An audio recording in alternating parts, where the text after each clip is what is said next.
welcome back to my channel. Don't forget to like and subscribe. This week we're into another month, meaning another episode of the Land Girl Diaries. Now we're well and truly into winter, a lot of cooler mornings and days we're having, so great time for veggies such as broccoli and beetroot to be growing. Currently in my garden it is looking terrible.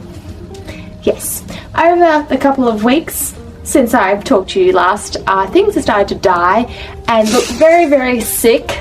Example, I think they need a bit of TLC, a bit of fertilizer and a bit more water. So some things are going well, some things not so much, so I kind of need to do a big garden overhaul and work out what is going well, what's not, and kind of take care of it a bit more. So I'm going to do some gardening while I ramble in the background, and also this week stay till the end because I'm going to take you on an adventure to an exciting sustainable initiative happening in Brisbane. So stay tuned at the end of the video for that, and I'll also share what's great to be planting and how to care for your plants this month in the month of July. Let's go. Thought my carrots were going well, but I pulled them out and they're pretty much just like dead. So no carrots no more, so they're getting pulled out and I'll put something else into this pot. So that was quite sad to see, as I've been growing them for a couple of months now, thinking that they were growing lovely carrots underneath there, but nope, they're not. So anyway, what else is happening in this garden? Well, my onions seem to be going okay. My eggplant is finally growing. I've got chai going, that's going well. As you can see here, my aloe vera is loving the weather. So I've had some couple of successes. My sweet potato looks absolutely terrible, and there's actually a family of toads living in there. So I will need to remove them and hello toads, and get rid of this bag because it's not working anymore, and I think the sweet potato is just dormant as such and not growing. And then my tomatoes are looking quite straggly at the moment. My beans aren't growing well either, mainly because of the winter months. They tend to slow down their growth in the winter. So yeah. Look at the epic sweet potato. It looks like a worm. Look at the worm. Blip, blip, blip, blip, blip. Okay, moving right on away from that, let's see what's good for the month of July and some maintenance that you've been doing in your garden. Let's check it out. Okay, if you are in an area that gets frost during winter, especially this time, it is best to plant vegetables that are underground so they won't get too affected by the frost. Sometimes in southeast Queensland we're lucky where we don't get frost, so this is your last chance for broccoli, cauliflower, I can't speak, and cabbage, legumes as well, because again the frost can potentially harm them.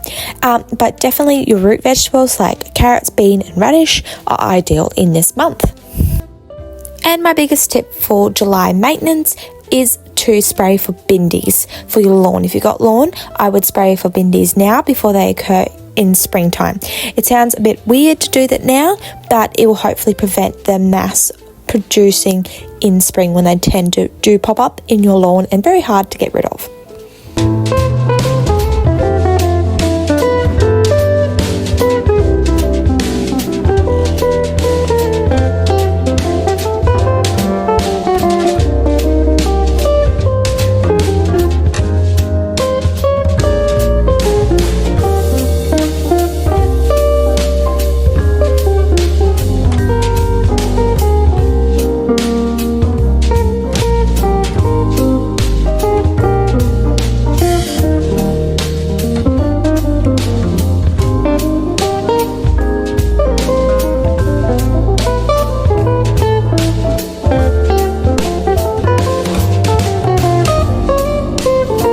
Sustainable facts in Brisbane. Did you know they have composting hubs right across the Brisbane area where you can actually compost your fruit and veg scraps? You don't have to have a compost bin at home. You simply come down to these community gardens and offload your compost. How great is that? Some little hubs as well have their own community gardens, so make sure you check out their website and see if there's one closest to you and get involved today.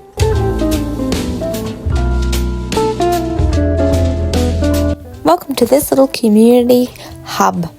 Now the composting over here is so well labelled and easy to follow.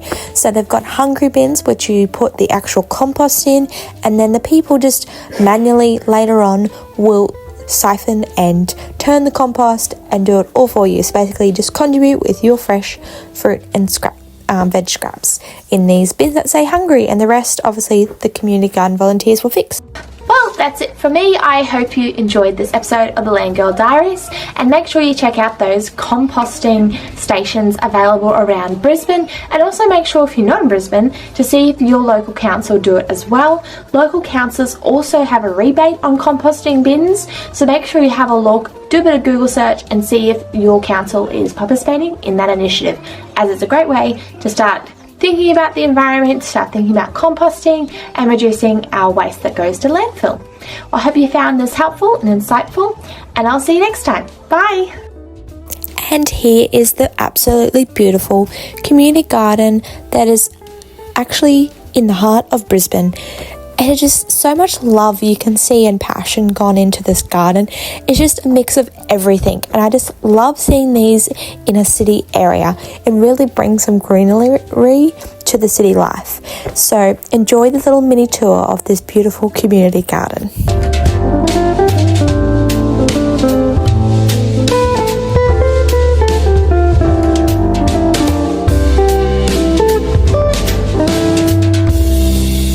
I'll see you next time.